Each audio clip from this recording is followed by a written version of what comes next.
Hey there, writers, and welcome back to the Well Storied podcast. My name is Kristen Kiefer, and this podcast is where I translate articles from the Well Storied blog into audio so you can listen in on the go. If you don't know, Well Storied is where I share all sorts of tips and tricks for helping writers craft sensational novels and build their very best writing lives. So this podcast is very much an extension of that, and I am so glad you've joined me today. Today we have a brand new article over on the blog and thus a brand new episode to share with you guys. And this one is called My Top Tips for Utilizing Fictional Language in Your Stories. If you don't know, I am soon to be launching a brand new epic workbook on world building, and so we are tackling all things world building over on the blog, both beginning last week and for the next several weeks we'll be doing that. So you'll be getting that here on the podcast as well.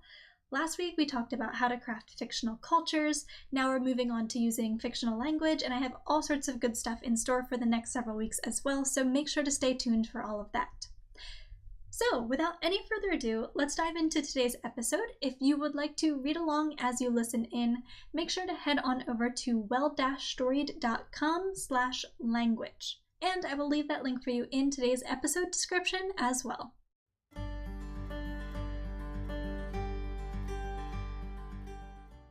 My top tips for utilizing fictional language in your stories. Let's face it, Tolkien set the bar pretty high as far as constructed languages go. Whether you've considered outlining an entire conlang, that's world-building slang for constructed language, or are simply looking to use a few invented words to liven up your story world, knowing how best to approach the construction of a fictional language is daunting to say the least. Is the use of a conlang really necessary? How much detail should you put into crafting your fictional language? And how in the world can you incorporate it in a way that feels natural and believable to readers? Let's talk about all this and more in today's episode, writer. So, should you create a fictional language? When it comes to storytelling, there are no shoulds, but does utilizing a constructed language in your story in any way improve its appeal? The simple answer is not without purpose. Utilizing a conlang for conlang's sake will win you no brownie points as far as excellent and effective storytelling goes. This cannot be reiterated enough. Your constructed language will not inherently make your story any more intelligent or otherwise superior to its counterparts. Can conlangs be a great way to draw readers further into your story world? Absolutely. But only if crafted and utilized with care. Remember, language is a tool for communication. Without the ability to comprehend and engage, language then becomes a stumbling block. It hinders the ability to communicate. Being as conlangs are inherently incomprehensible, at least at first, it's only natural that they can easily become major stumbling blocks in your stories. So if you want to avoid confusing or boring readers, it's time to consider whether utilizing a conlang is truly necessary to tell the very best version of your story. So, what purposes can fictional language serve? To better understand whether utilizing a constructed language is right for your story, let's take a look at the 4 key purposes they can serve. Purpose number 1, to avoid anachronisms. When writing speculative fiction stories, authors must work to immerse readers in their fictional worlds. Language that feels too modern or doesn't quite fit the setting can have the opposite effect, drawing readers back into their everyday consciousness. Utilizing the occasional fictional word can be a great way to avoid such anachronisms.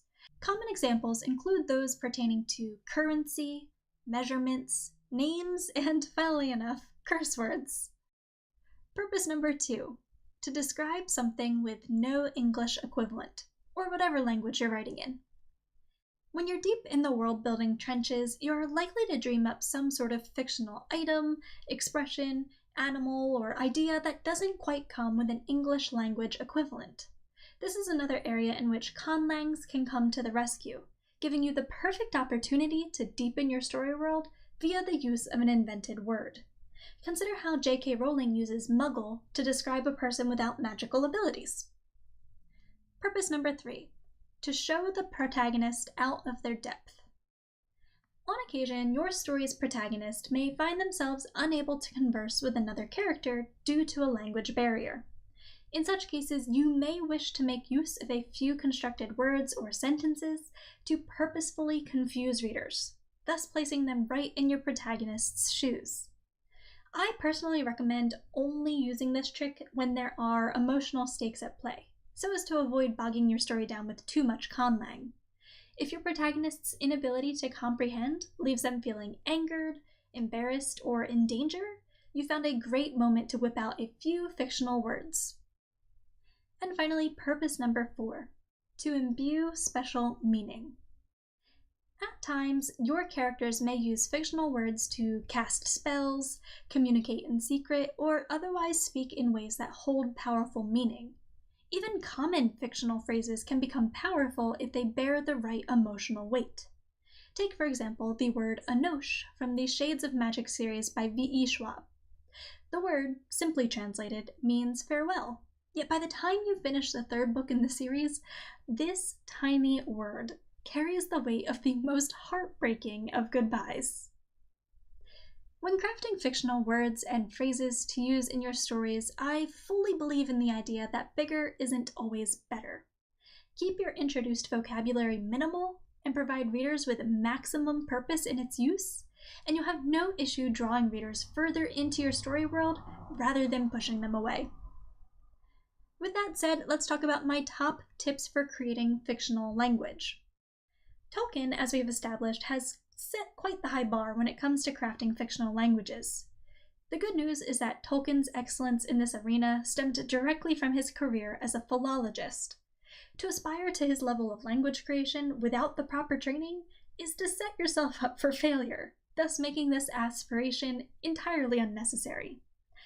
All that to say, you don't need to be a linguist to create your own fictional words and phrases.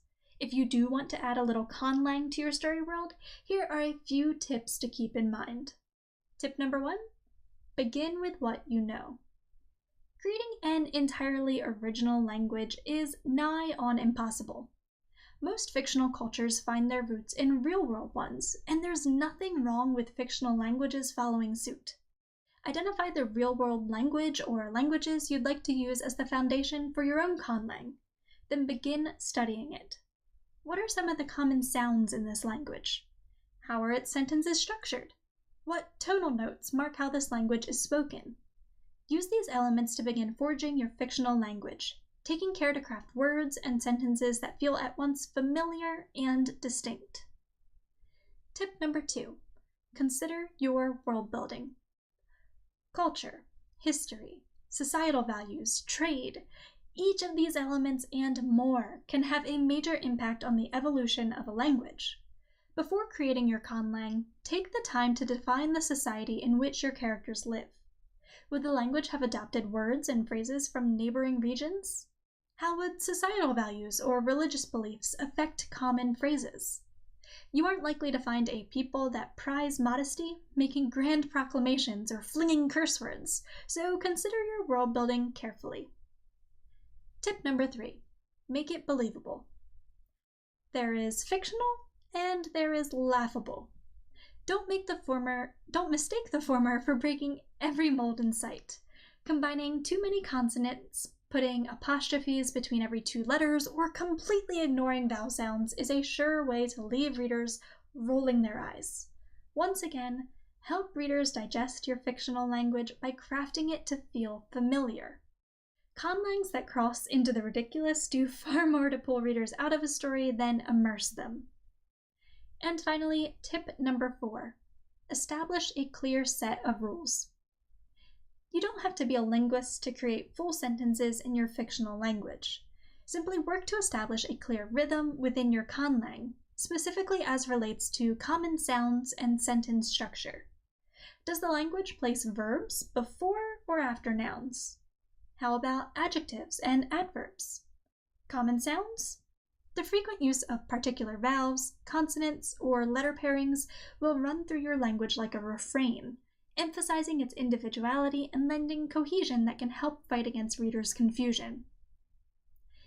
Before we wrap things up today, writers, there is one thing that needs to be said. If you are a philologist or a language enthusiast, don't let me stop you from going buck wild and creating your fictional language. Give yourself full rein to let passions fly, regardless of how much of your conlang actually ends up in your completed story. If you're simply a writer looking to expand your story world, however, don't make more work for yourself than necessary. You don't need to develop a full vocabulary or to understand how all of the common verbs in your conlang conjugate in order to successfully use fictional language in your stories. Keep it simple instead, creating words and phrases as needed or establishing a small language reference guide to use as you write. Remember, a simple fictional word spoken with purpose is far more powerful than any conlang created for conlang's sake, at least so far as good storytelling goes. So let's craft our fictional languages with care, writer. In doing so, we can add incredible vibrance to our stories.